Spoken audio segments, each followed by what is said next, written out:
Santo Tomás de Aquino. Suma de Teología. Tomo primero. Cuestión 78. Sobre las potencias del alma en especial.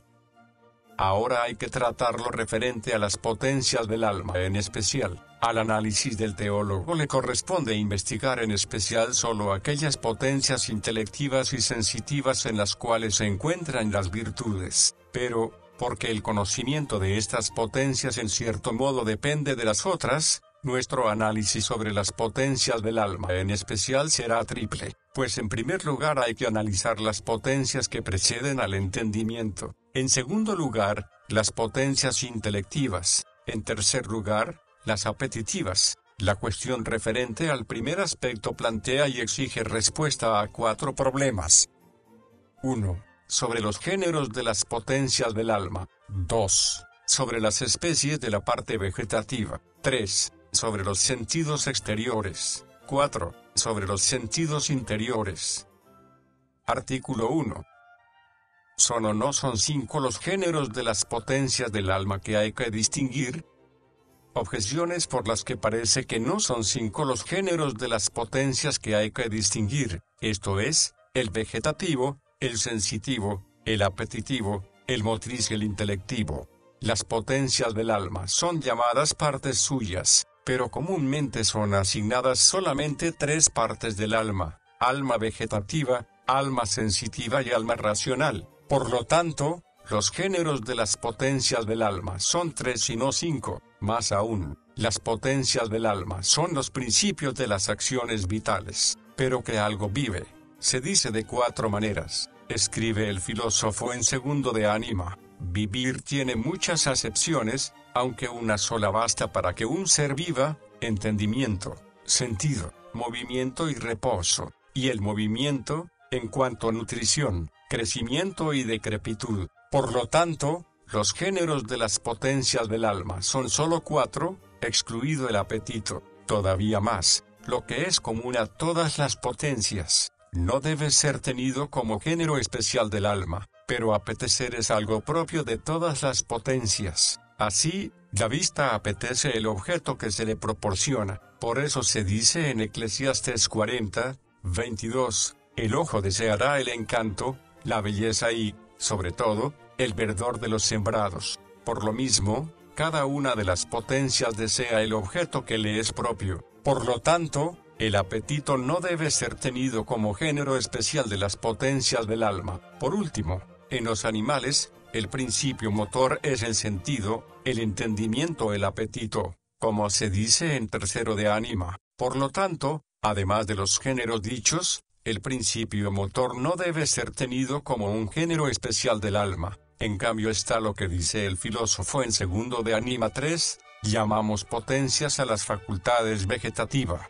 sensitiva, apetitiva, locomotriz e intelectiva. Solución: hay que decir, los géneros de las potencias del alma son los 5 enumerados. 3 son llamados almas. 4. Las diversas clases de vida. Las diversas almas se distinguen por el modo como la operación del alma supera las operaciones de la naturaleza corporal, pues toda la naturaleza corporal está sometida al alma y, con respecto a ellas, es como su materia e instrumento. Hay una cierta operación del alma que supera de tal manera la naturaleza corporal, que ni siquiera se realiza por medio del órgano corporal. Es la operación del alma racional. Por debajo de esta, hay otra operación del alma que se realiza por medio de un órgano corporal, aunque no en virtud de una cualidad corpórea. Es la operación del alma sensitiva. De este modo, si para el ejercicio de los sentidos son necesarios el calor, el frío, la humedad, la sequedad y otras cualidades corporales, sin embargo, no lo son hasta el punto de que la operación del alma sensitiva se realice en virtud de dichas cualidades, sino que son requeridas tan solo para la debida disposición del órgano. Entre las operaciones del alma, la más inferior es la que se produce por medio de un órgano corporal y en virtud de alguna cualidad corpórea. No obstante, es superior a la operación de la naturaleza corporal, ya que los cuerpos son movidos por un principio exterior, mientras que dichas operaciones provienen de uno interior. Esto es, lo común a todas las operaciones del alma, ya que todo ser animado, de algún modo se mueve a sí mismo. Esta es la operación del alma vegetativa, ya que tanto la digestión como las funciones que de ellas se derivan, son realizadas instrumentalmente por la acción del calor, como se dice en segundo de Anima. Los géneros de las potencias del alma se distinguen por sus objetos, pues cuanto más noble es una potencia, tanto más universal es el objeto sobre el que actúa. Como dijimos anteriormente, el objeto de las operaciones del alma puede ser analizado en un triple orden, pues hay potencias del alma que tienen por objeto único el cuerpo que está unido al alma. Su género es llamado vegetativo en cuanto que la potencia vegetativa no actúa más que sobre el cuerpo al que está unida el alma. Otro género de las potencias del alma está referido a un objeto más universal, esto es, todo cuerpo sensible, y no solamente el cuerpo que está unido al alma. Hay un tercer género de potencias cuyo objeto es todavía más universal, puesto que no acaban solo en el cuerpo sensible, sino que llegan a todo ser sin excepción. De aquí que resulta evidente que la operación de estos dos últimos géneros de potencias del alma tienen su razón de ser no solo con respecto a lo unido al alma, sino también a lo extrínseco, como quiera que es necesario que el sujeto que actúa, de algún modo esté unido al objeto de su acción. También es necesario que la realidad extrínseca objeto de la operación del alma, esté referida a ella de dos maneras. Una, en cuanto que es apta para unirse al alma y estar en ella por su semejanza. Con respecto a esto, hay dos géneros de potencias, las sensitivas, referidas al objeto menos común, esto es, el cuerpo sensible, y las intelectivas, referidas al objeto más común, esto es, el universal. La otra manera, en cuanto que la misma alma tiende hacia el objeto exterior. De este modo, tenemos dos nuevos géneros de potencias del alma, las apetitivas, por las que el alma tiende al objeto extrínseco como a su fin, siendo esto lo primero en el orden de la intención, y las locomotrices, por las que el alma tiende a un objeto exterior como al término de su operación y movimiento, ya que todo animal se mueve hacia la consecución de aquello que se propone y que desea.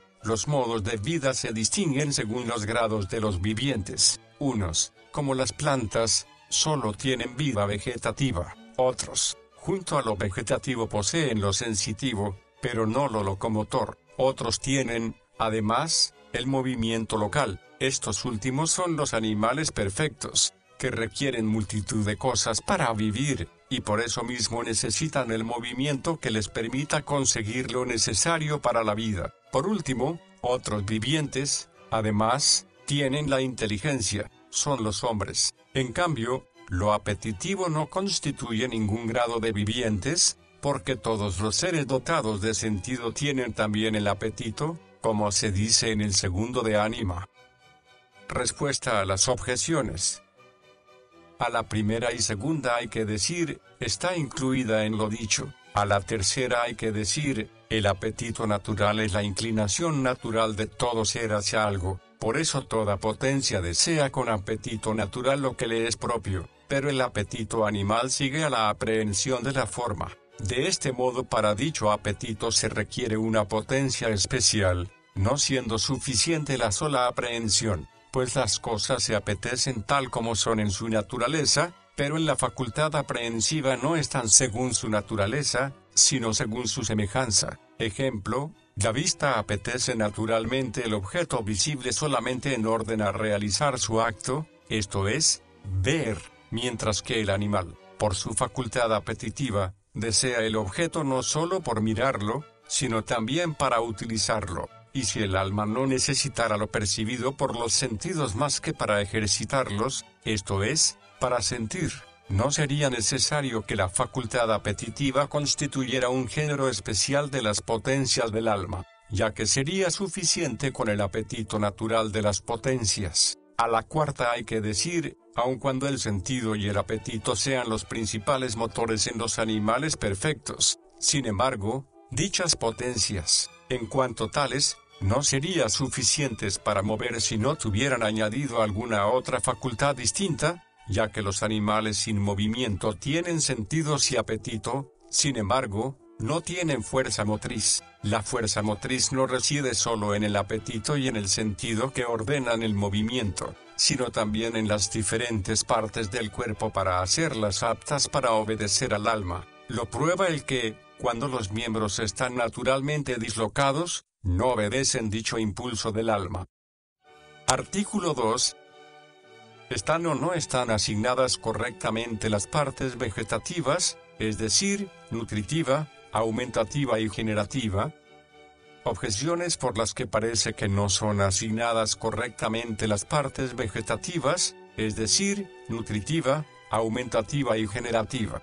Estas potencias son llamadas naturales, pero las potencias del alma están por encima de las fuerzas naturales. Por lo tanto, dichas fuerzas no deben ser tenidas como potencias del alma. Más aún, lo común a los vivientes y no vivientes, no debe ser atribuido a ninguna potencia del alma, pero la generación es común a todos los seres sometidos a generación y corrupción, tanto vivientes como no vivientes. Por lo tanto, la fuerza generativa no debe ser tenida como potencia del alma. Todavía más, el alma es más potente que la naturaleza corpórea, pero la naturaleza corpórea, por el mismo poder activo, da a las cosas su especie y su proporción. Por lo tanto, mucho más el alma. De este modo, en el alma no hay una potencia de crecimiento distinta de la generativa. Por último, cada cosa es conservada en su ser por aquello por lo que tiene ser, pero la potencia generativa es aquella por la que se adquiere el ser de viviente. Por lo tanto,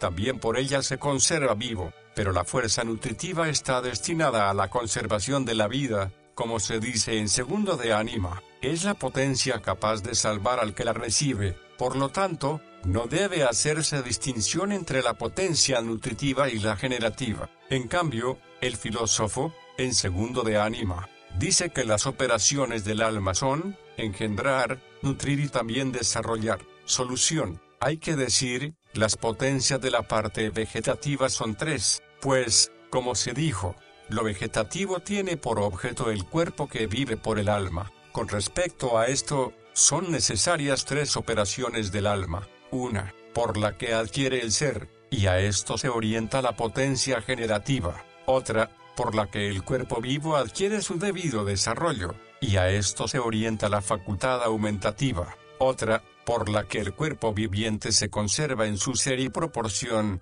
y a esto se orienta la facultad nutritiva. Sin embargo, hay que tener presente la diferencia entre dichas potencias. Las de nutrición y desarrollo producen su efecto en el mismo sujeto en el que se encuentran, ya que es el mismo cuerpo unido al alma el que crece y se conserva en virtud de las potencias nutritivas y de desarrollo que hay en el alma. Pero la potencia generativa produce su efecto no en su propio cuerpo, sino en el de otro, ya que nadie se engendra a sí mismo. De este modo, la potencia generativa se acerca a la dignidad del alma sensitiva, cuya acción se realiza sobre objetos exteriores, aunque la sensitiva lo hace de un modo más sublime y universal. Lo sublime de una naturaleza inferior toca lo ínfimo de la superior, como resulta claro por lo que dice Dionisio. De este modo, de entre estas tres potencias, la que tiene un fin más alto, noble y perfecto es la generativa, como se dice en segundo de ánima,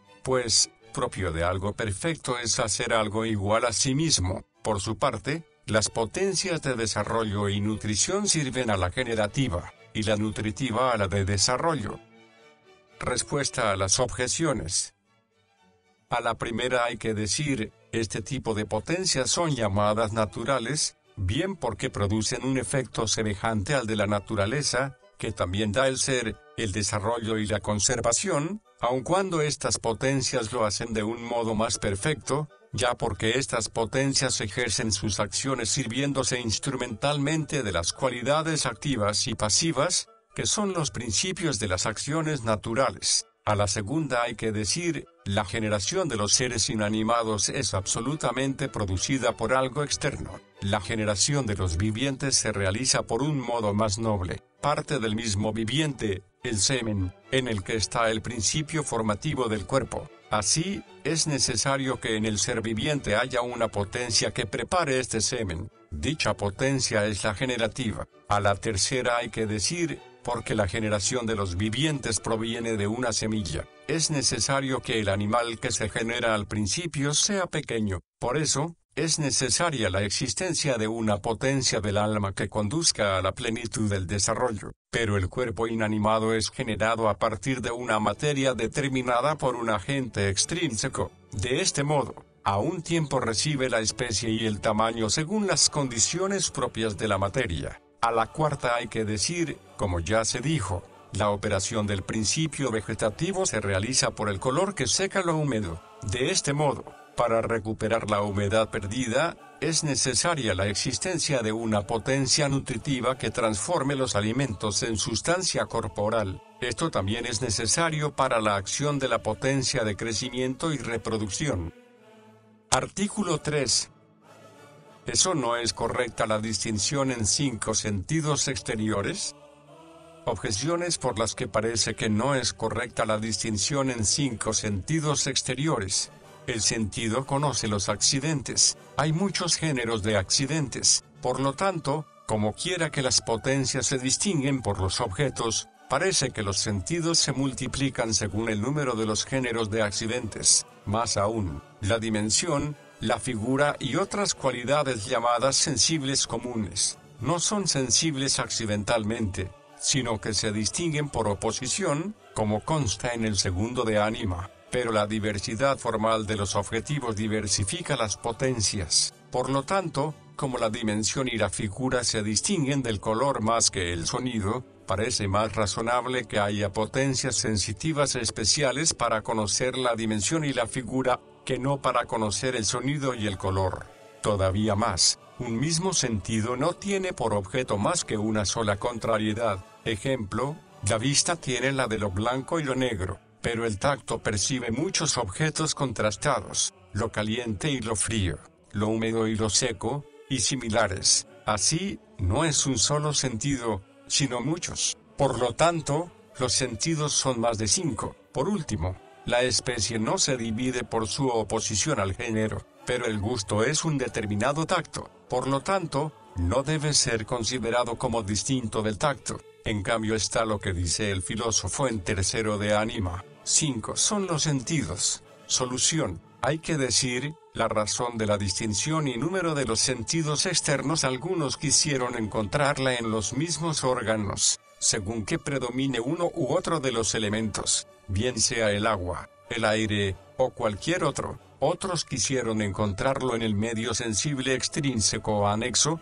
como el aire, el agua, o cualquier otro. Otros quisieron encontrarlo en la diversa naturaleza de las cualidades sensibles, según se trate de un cuerpo simple o que haya alguna composición. Ninguna de estas opiniones es admisible, pues las potencias no existen en razón de los órganos, sino que los órganos existen para las potencias. Por eso, no hay diversas potencias porque haya distintos órganos, sino que la naturaleza proporcionó diversidad de órganos en correspondencia a la diversificación de las potencias. La naturaleza también asignó a los distintos sentidos medios diferentes en correspondencia a la actividad de las potencias. Y conocer las naturalezas de las cualidades sensibles no es algo propio del sentido, sino del entendimiento. Por lo tanto, hay que aceptar la razón del número y de la distinción de los sentidos externos según lo que les es propio y esencial a los sentidos. El sentido es una cierta potencia pasiva sometida por naturaleza a la alteración proveniente de los objetos sensibles exteriores. Por lo tanto,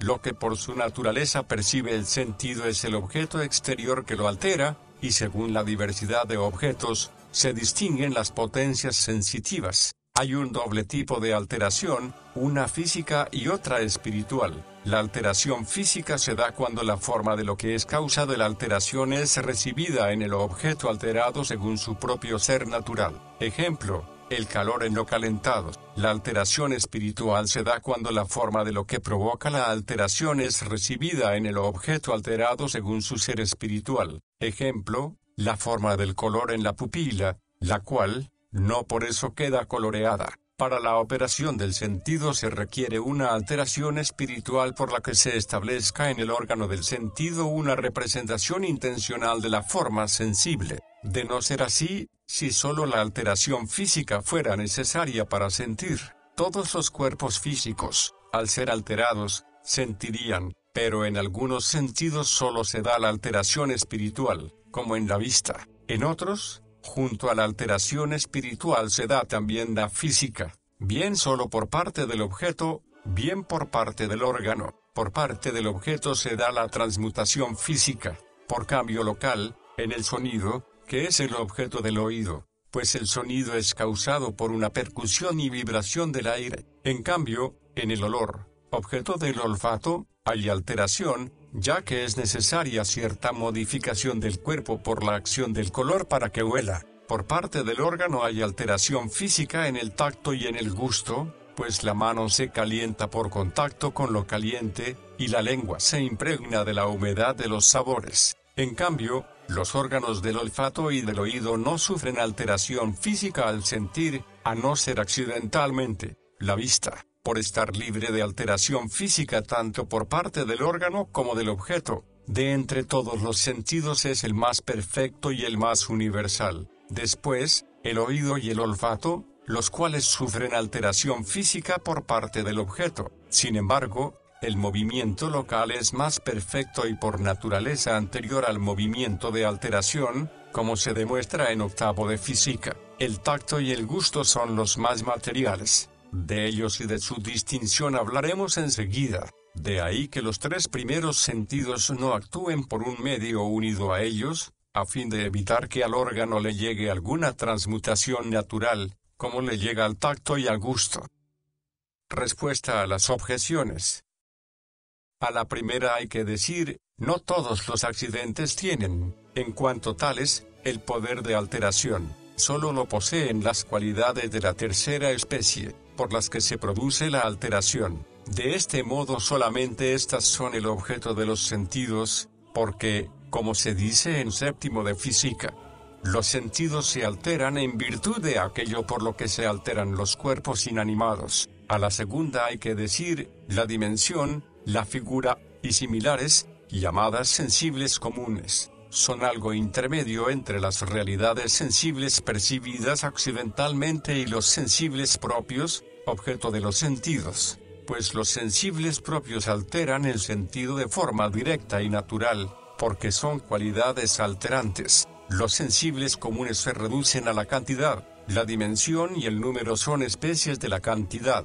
La figura es una cualidad de la cantidad, ya que consiste en el contorno de la dimensión. El movimiento y el reposo se sienten según sean unas o múltiples las relaciones del sujeto con la dimensión del objeto o la distancia, como en el movimiento de desarrollo y en el movimiento local, o también con respecto a las cualidades sensibles, como en el movimiento de alteración. De este modo, sentir el movimiento y el reposo equivale en cierto modo a sentir lo uno y lo múltiple. La cantidad es el sujeto próximo de la cualidad alterante, como la superficie lo es del color. Por lo tanto, los sensibles comunes no mueven los sentidos de forma directa y natural, sino en razón de la cualidad sensible, como la superficie por razón del color. Sin embargo, no son realidades sensibles percibidas indirectamente, ya que establecen diversidad en la alteración del sentido. El sentido se altera de manera distinta por una superficie grande o por una pequeña, pues incluso de la blancura se dice grande o pequeña, y, por eso, se divide según su propio sujeto. A la tercera hay que decir, como parece afirmar el filósofo en el segundo de Ánima, el sentido del tacto genéricamente es uno, pero específicamente múltiple. Por eso es percibido con diversas contrariedades. Sin embargo, no están vinculados a distintos órganos, sino que están mezclados por todo el cuerpo y de este modo no se percibe su diferencia. Por su parte, el gusto, que percibe lo dulce y lo amargo, está unido al tacto en la lengua, pero no en el resto del cuerpo, por lo cual se puede distinguir fácilmente del tacto. Sin embargo, podría decirse que todas aquellas contrariedades coinciden en un género próximo y en un género común,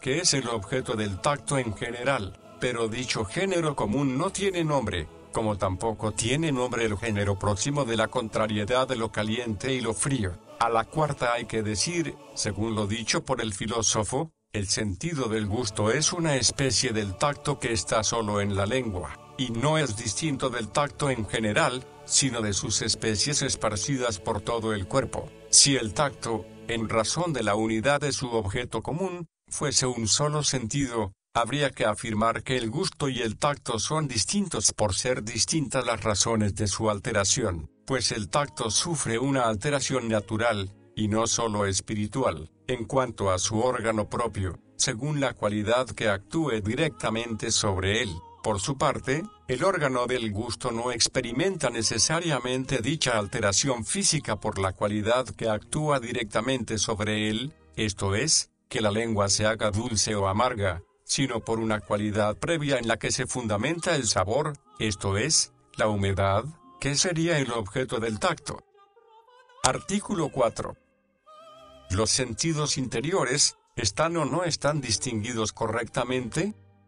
Objeciones por las que parece que los sentidos interiores no se distinguen correctamente. Lo común no se opone a lo propio. Por lo tanto, el sentido común no debe ser enumerado entre las facultades interiores sensitivas, al margen de los sentidos externos propios. Más aún, para lo que le es suficiente al sentido propio, no es necesario añadir una facultad aprehensiva interior, pero para juzgar lo sensible, son suficientes los sentidos propiamente tales y externos, ya que cada sentido juzga su objeto propio. Igualmente, también parecen suficientes para percibir sus actos, pues, al ser la operación del sentido algo intermedio entre la potencia y el objeto, parece que la vista puede percibir mejor su propia visión, por estar cerca, que el color.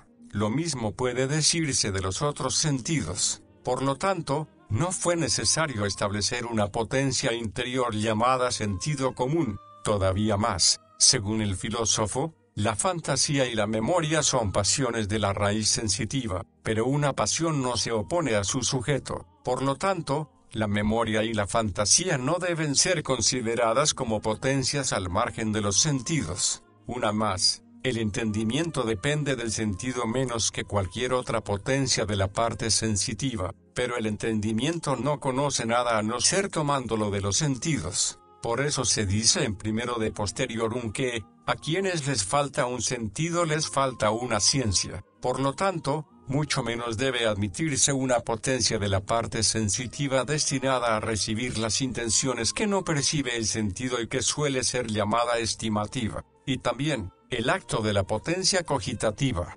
consistente en comparar, componer y dividir, y el acto de la reminiscencia, consistente en emplear un determinado silogismo analítico, no dista menos de los actos de la estimativa y de la memoria que lo que dista el acto de la estimativa del de la fantasía. Por lo tanto, o la cogitativa y la reminiscencia deben ser consideradas como potencias distintas de la estimativa y de la memoria, o la estimativa y la memoria no deben ser consideradas como potencias al margen de la fantasía. Por último, Agustín establece tres géneros de visión: la corporal, realizada por el sentido; la espiritual, realizada por la imaginación o la fantasía; y la intelectual, realizada por el entendimiento. Por lo tanto, no hay ninguna potencia interior intermedia entre el sentido y el entendimiento, a no ser solo la imaginación. En cambio está el hecho de que Avicena, en su libro de Ánima, establece 5 potencias sensitivas interiores: el sentido común, la fantasía, la imaginación, la estimativa y la memoria. Solución: hay que decir, como quiera que la naturaleza no falla en lo necesario, es preciso que el alma sensitiva disponga de tantas operaciones cuantas sean requeridas para la vida del animal perfecto, y cuantas de entre dichas acciones no puedan ser reducidas a un solo principio, requerirán distintas potencias, ya que la potencia del alma no es más que el principio próximo de la operación del alma. Hay que tener presente que para la vida del animal perfecto se precisa no solamente que perciba la realidad presente sensible, sino también la ausente. De no ser así, como quiera que el movimiento y la acción del animal siguen a una percepción, el animal no se movería para buscar cosas lejanas. Esto va contra lo que podemos observar, de modo especial en los animales de movimiento progresivo, que se mueven para conseguir algo lejano y que han percibido.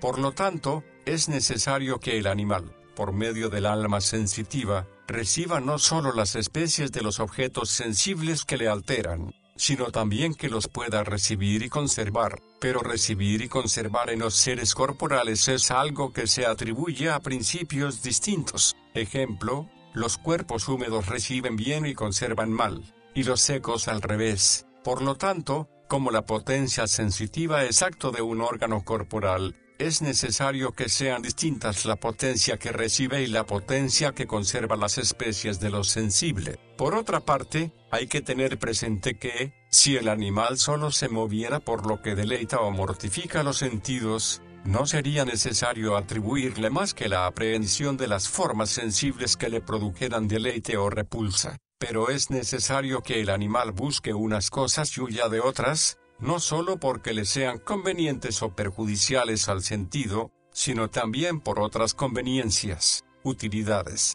o perjuicios. Ejemplo, la oveja, al ver venir el lobo, huye, no porque la figura o el color del lobo sea repulsiva, sino porque el que viene es un enemigo de su propia naturaleza. El pájaro recoge pajas no para tener un placer, sino porque son útiles para la construcción de su nido. Para hacer eso, es necesario que el animal pueda percibir esas intenciones que no percibe el sentido exterior. Además, es preciso que en él exista un principio propio para dicha percepción, ya que la percepción de lo sensible proviene de la alteración del sentido, cosa que no ocurre con la percepción de las intenciones. Por lo tanto, para recibir las formas sensibles se tiene el sentido propio y el común, de cuya distinción hablaremos inmediatamente. Para retener y conservar se tiene la fantasía o imaginación, que son lo mismo, pues la fantasía o imaginación es como un depósito de las formas recibidas por los sentidos. Para percibir las intenciones que no se reciben por los sentidos, se tiene la facultad estimativa. Para conservarlas, se tiene la memoria, que es como un archivo de dichas intenciones. Por eso, los animales recuerdan lo que es nocivo o conveniente. También la misma razón de pasado, considerada por la memoria, entra dentro de las intenciones. Hay que tener presente que, en lo que se refiere a las formas sensibles, no hay diferencia entre el hombre y los otros animales, ya que son alterados de la misma manera por los objetos sensibles exteriores. Pero sí hay diferencia en lo que se refiere a las intenciones, ya que los animales las perciben solo por un instinto natural, mientras que el hombre las percibe por una comparación. De este modo, lo que en los otros animales es llamada facultad estimativa natural, en el hombre es llamada cogitativa, porque descubre dichas intenciones por comparación. Por eso, es llamada también razón particular, a la que los médicos le asignan un determinado órgano que es la parte media de la cabeza, y, así, compara las intenciones particulares como la facultad intelectiva compara las universales. Por lo que se refiere a la memoria, el hombre no solo tiene memoria como los demás animales por el recuerdo inmediato de lo pasado, sino que también tiene reminiscencia, con la que analiza silogísticamente el recuerdo de lo pasado atendiendo a las intenciones individuales. Avicena admite una quinta potencia, intermedia entre la estimativa y la imaginación, que une y divide las imágenes. Ejemplo, con la imagen de oro y la imagen de monte, formamos la imagen de un monte de oro que nunca hemos visto, pero esta operación no es observable en los animales, y en el hombre, para realizarla, es suficiente la potencia imaginativa. Esto mismo dice Averroes en un libro titulado De Sensu et Sensibilibus. Por lo tanto, no hay necesidad de admitir más que 4 potencias interiores de la parte sensitiva, el sentido común, la imaginación, la estimativa y la memoria. Respuesta a las objeciones.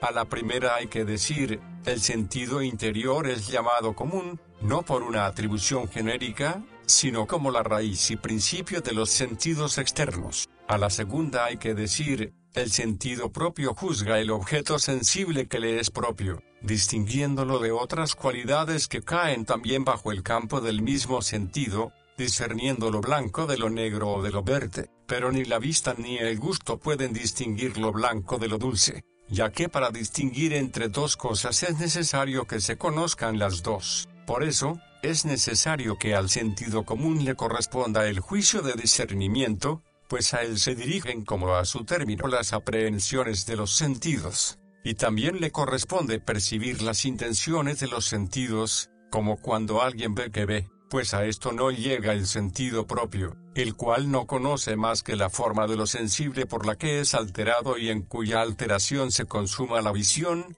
de la que se sigue otra alteración en el sentido común, que es el que percibe la visión misma. A la tercera hay que decir, así como una potencia surge del alma por otra potencia, como dijimos anteriormente, así también el alma es sujeto de una potencia por otra. En este sentido, imaginar y recordar son llamadas pasiones de la raíz sensorial. A la cuarta hay que decir, aun cuando la acción del entendimiento se origine en los sentidos, sin embargo, en lo aprendido por los sentidos, el entendimiento conoce muchas cosas que el sentido no puede percibir. Igualmente ocurre con la potencia estimativa, aunque en menor escala. A la quinta hay que decir, lo sublime que tienen las potencias cogitativa y memorativa en el hombre, no se debe a lo que es propio de la parte sensitiva, sino por cierta afinidad y proximidad a la razón universal que repercute sobre ellas. De este modo, no son facultades distintas, sino la misma, aunque más perfecta de lo que lo son en los otros animales. A la sexta hay que decir, Agustín llama visión espiritual a la que se realiza por medio de las imágenes de los cuerpos estando los cuerpos ausentes. Por eso resulta claro que es común a todas las aprehensiones internas.